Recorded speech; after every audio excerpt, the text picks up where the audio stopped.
马上就是10月1号，还给我们搞这些东西。你们这个桥梁是挂马的这个东西，这是什么造型？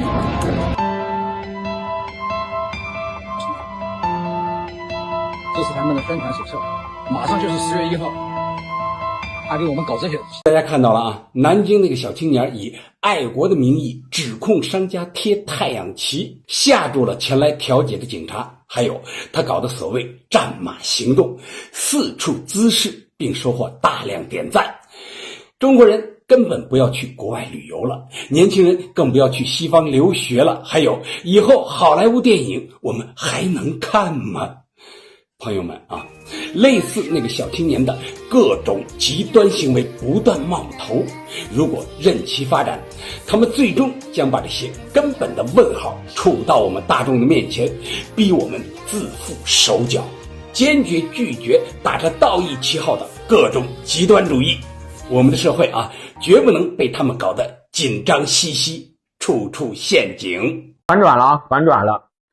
那个说这里是南京，不是东京的所谓爱国主播啊，不但被平台封禁了，而且有2点被确定无疑的坐实了啊。一是这个爱国主播是一个签约了 MCN 的爱国主播啊。第二呢，是这个爱国主播被证实了啊，经常碰瓷爱国的流量，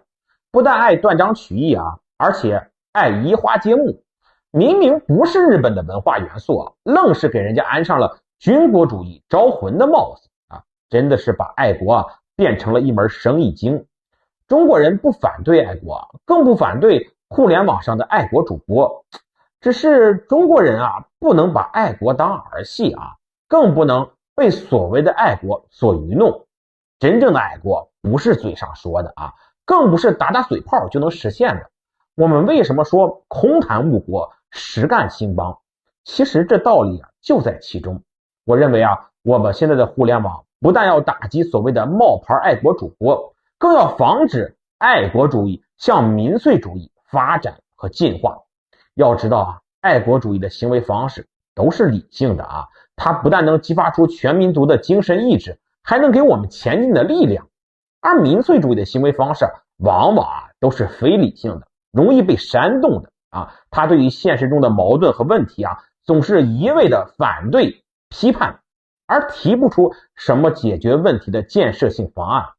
可以这样说，爱国主义是影响至今啊，能够让西方软势力不得入侵中国的精神堡垒，而民粹主义啊，则是极端思潮的组成部分，是西方的民族主义和激进主义的结合体，是西方保守势力强行向世界灌输的政治术语之一啊，是激化国内矛盾的最可怕理论工具。但最要命的是啊，在现实生活中，普通民众经常分不清所谓的爱国和民粹，而是在被煽动之后啊，不分青红皂白的随波逐流。为什么日本的军国主义当年在日本能够大行其道？其实和当时的日本政客对爱国和民粹的操弄有极大的关系。我们必须高度警惕啊这种危险的倾向，而只有爱国不被放进潘多拉的盒子，我们才能真正的走向现代和文明。